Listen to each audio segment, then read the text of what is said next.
त्यांनी काल पत्रकार परिषद घेतली होती, त्यांचे 4 मुद्दे त्यांनी मांडले होते. ते 4 मुद्दे आम्ही कालच खुलासा केला होता. त्यांना कालच उत्तर आम्ही दिले होते. त्यांनी आज नका करायचे काय कारण नव्हते. ते जे त्याचे 4 प्रश्न प्रमुखांना अहवालावर होते ते जे आम्ही उत्तर काल पत्रकार परिषदेत दिली होती त्यामुळे त्यांना ती पोचली होते. तरी सुद्धा मी कालही बोललो होतो आणि आजही बोलतो की गोकुळची सभा ही त्याच्या डोक्यात नाही आहे. येणार 2-4 महिन्यात निवडणूक आहेत आणि त्याप्रमाणे ते इथं झेंडे बिंडे घेऊन ते करत होतं. तर मी मग प्रास्ताविक सांगितलं की तुमचं 4 महिने करा की तुमचं झेंडे बिंड काय आम्ही काय विरोध करतोय.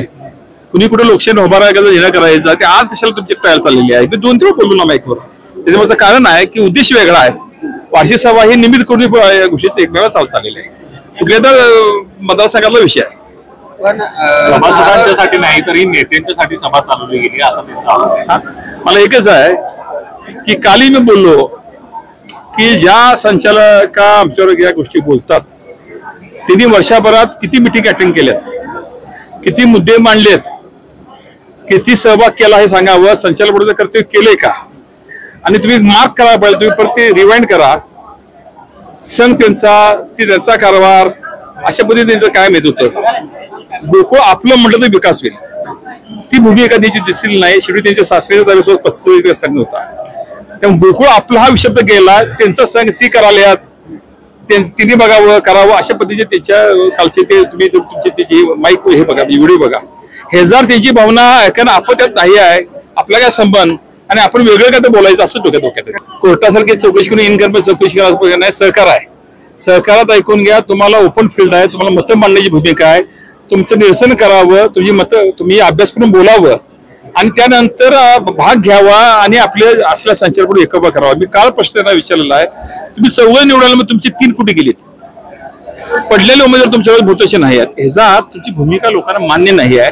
तुम्ही कुठं तर संघाची बदनामी करण्यासाठी इंडिया प्रयत्न करता. हे जो उत्पादक शेतकरी आहे भगिनी आहे त्याच्या लक्षात आलेलं आहे आणि संघ हा प्रगती करत असताना तुम्ही वेगळ्या पद्धतीने गालबोट लावायचा प्रयत्न करता. ही माझी भूमिका आहे. आता अजूनही ह्याच्यापेक्षा 2-3 तास चालू होते पण किमान लोकांनी माझ्या चिठ्ठ्यासारख्या लोक रायटरांच्या की जरा लोक लांबच लांबवलंय मालूम म्हणजे आटपती घेतली आणि मी 2 तास चालवणार होतो.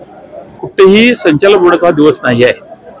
जो उत्पादक शेतकरी आहे जो सभासद आहे जे अहवाल साला जे सभासद आहेत त्यांची असलेल्या प्रतिनिधींनी विचारायचे प्रश्न आहेत. आजची मिटिंग तिने लेखी प्रश्न द्यायचे असतात. त्यांची उत्तरं मी वाचलेली आहेत. सगळ्यांची वाचलेली आहेत किंवा इथं ऐतेवेळी विचार करायचा आणि ह्याच्या गोष्टी करायच्या आहेत. पण संचालकांना मध्ये 12 महिने ज्या मिटिंग होते तिथं आपली भूमिका मांडायची आहे आणि धोरण ठरवण्यात भाग घ्यायचा आहे आणि त्यांनी भूमिका आपली सोडून बाकीची भूमिका करायला आहेत. तुम्ही अभ्यास केला काय की जनतेने त्यांना व्यासपीठावर बसायची परवानगी दिलेली आहे. त्यांचं आज म्हणाली खुर्ची सुद्धा त्यांची लावलेली लेबल आहे बघा शेवटच्या कोपऱ्यात. आता किती वर्ष आहे 3रं का 4थं निवडून आलेलं काय मला माहित नाही. तरी सुद्धा जनतेने यांना वरती खाली वरती यायला तयार नाहीत. मग आता काय ह्यांना जर खालीच बसायचं असेल मी तर काय करणार आता. हे जनतेने तुम्हाला वरती बसावं व्यासपीठ दिलं असं वरती यायला तयार नाहीत. तर कदाचित आता काय मला काय बसवणार नाही पण त्यांनी जर असं ह्यामध्ये जरा सुबुधी यावी परमेश्वराला. आमच्याकडं अशी पद्धत नाही आहे की कुठल्या संचालकांना वेगळ्या पद्धतीनं कमी करणे.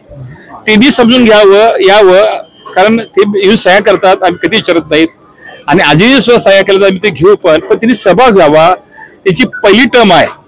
ह्या क्षेत्राचा अभ्यास त्यांना कदाचित कमी असेल मी असं म्हणा ह्या क्षेत्राचा दुसऱ्या क्षेत्राचा अभ्यास जास्त असेल मी असं म्हणा नाही. ते क्वालिफाईड आहेत पण ह्या क्षेत्राचा अभ्यास करून घ्यायची भूमिका करावी आणि मांडावं. आणि आम्ही असं म्हणत नाही की आम्ही बरोबर असं म्हणणार नाही पण चांगल्या सूचना सुद्धा त्यांनी मांडाव्यात. ती भूमिका मला आज दिसलेली नाही.